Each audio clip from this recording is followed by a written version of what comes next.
శ్రీవారి భక్తులకు తీపి కబురు అందించింది టీటీడీ కొత్త పాలక మండలి. క్యూ లైన్ లో పడిగాపులు లేకుండా 3 గంటల్లోనే స్వామివారి దర్శనం కల్పించాలని డిసైడ్ అయింది. శ్రీవాణి ట్రస్ట్ ను రద్దు చేస్తూనే పథకాన్ని కొనసాగించాలని కీలక నిర్ణయం తీసుకుంది టీటీడీ. తిరుమల శ్రీవారి దర్శనానికి కొంతమంది కాలినడకన, మరికొందరు వాహనాల్లో కొండపైకి చేరుకుంటారు. సర్వదర్శనం, దివ్య దర్శనం, వీఐపీ బ్రేక్ దర్శనం, ప్రత్యేక ప్రవేశ దర్శనం పేరుతో భక్తులు స్వామివారిని దర్శించుకుంటారు. వీటిలో సామాన్యులు ఎక్కువగా సర్వదర్శనానికే ప్రాధాన్యమిస్తారు. అయితే రద్దీ ఎక్కువగా ఉన్న సమయంలో వాళ్లంతా గంటల తరబడి కంపార్ట్మెంట్లలో వేచి చూడాల్సిన పరిస్థితి. ఇక ఆ పరిస్థితి లేకుండా 2-3 గంటల్లోనే భక్తులకు దర్శన భాగ్యం కల్పించాలని టీటీడీ పాలక మండలి నిర్ణయం తీసుకుంది.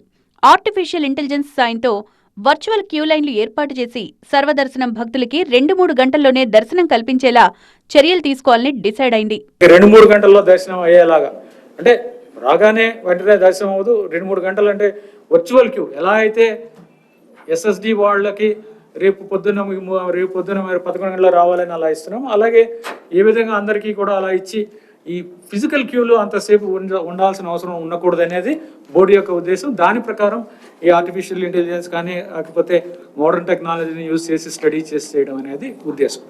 ఇక టీటీడీలో పనిచేస్తున్న అనియమిత ఉద్యోగులను వీఆర్ఎస్ లేదంటే ప్రభుత్వ శాఖల్లోకి బదిలీ చేయాలని పాలక మండలి నిర్ణయించింది. శ్రీవారి ట్రస్ట్ను రద్దు చేస్తూ టిక్కెట్ల విక్రయంతో వచ్చే సొమ్ముని టీటీడీ అకౌంట్లో జమ అయ్యేలా నిర్ణయం తీసుకుంది. శ్రీవాణి ట్రస్ట్ ఏదైతే ఉందో ఆ ట్రస్ట్ ని రద్దు చేసి దాన్ని మెయిన్ అకౌంట్ లోనే, అంటే ఆ శ్రీవాణి అనే స్కీమ్ ఉంటుంది, ఆ పేరు మాత్రం కొన్ని అపోహలు ఉన్నాయి కాబట్టి మెయిన్ అకౌంట్ లోనే మెర్జ్ చేద్దాం. నిపుణులని సంప్రదించి వాళ్ళు ఏ విధమైనటువంటి సలహాలు ఇస్తారో దాన్ని బట్టి నేను నిర్ణయం తీసుకోవడం జరుగుతుంది. అలిపిరిలో దేవులోక్కు కేటాయించిన 20 ఎకరాల భూమిని టీటీడీకి అప్పగించేలా ప్రభుత్వానికి లేఖ రాయాలని నిర్ణయించారు చైర్మన్ బిఆర్ నాయుడు. తిరుమల పరిసరాల్లో రాజకీయాలు మాట్లాడడంపై నిషేధం విధించారు. నిబంధనలు అతిక్రమిస్తే కేసులు పెడతామని హెచ్చరించారు. టీటీడీ తీసుకున్న కొత్త రూల్స్పై భక్తులు ఆనందం వ్యక్తం చేస్తున్నారు.